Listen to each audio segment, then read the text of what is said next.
État d'esprit, je suis un peu stressée à vous dire pour essayer le flyboard, mais je pense que ça va être c'est un concept assez sympa et assez fun qui pourrait être accessible à plusieurs personnes telles que des filles. Donc on va essayer et je vous dirai mes impressions après.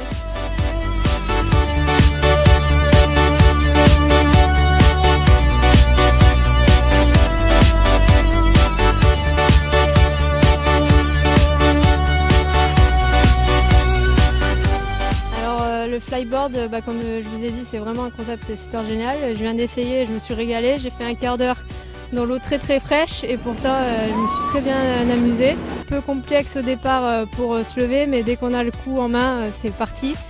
Et c'est super génial, franchement j'adore.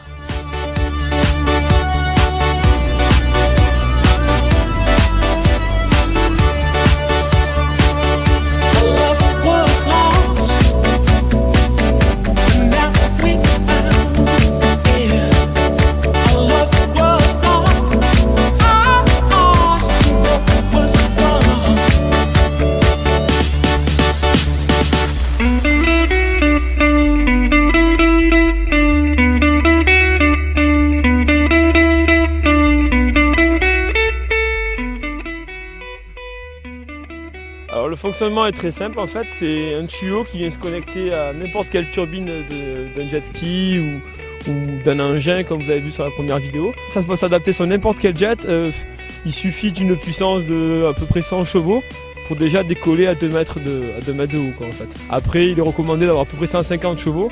Avec 150 chevaux là vous pouvez atteindre la hauteur maximale du tuyau, c'est-à-dire à peu près 5-6 mètres. Le principe est simple, c'est un tuyau donc on connecte, il y a un système de rotation qui permet en fait de maintenir le tuyau en pendulaire. Il y a un système de rotation ici au niveau du tuyau qui permet que le tuyau ne s'en mêle pas et aussi de pouvoir faire des virages assez facilement.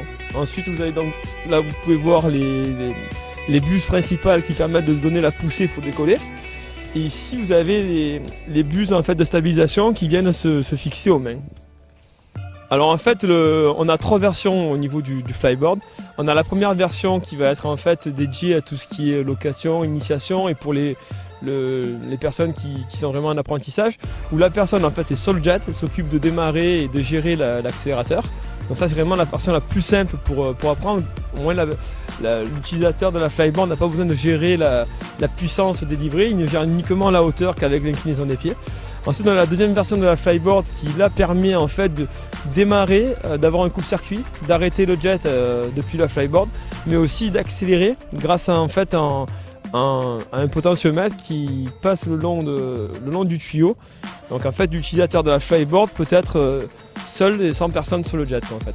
Il y en a la 3e version qui sera commercialisée que dans 1 an ou 2, où là carrément on a construit en fait un engin qui est ni plus ni moins équipé d'un moteur marin comme un jet et d'une turbine, mais monté directement à l'envers pour pouvoir propulser l'eau directement dans le tuyau vers l'avant, qui n'est pas conçu pour prendre des vagues comme un jet, donc beaucoup plus léger, beaucoup plus petit, et du coup on arrive à des performances et des vitesses de vol beaucoup plus importantes.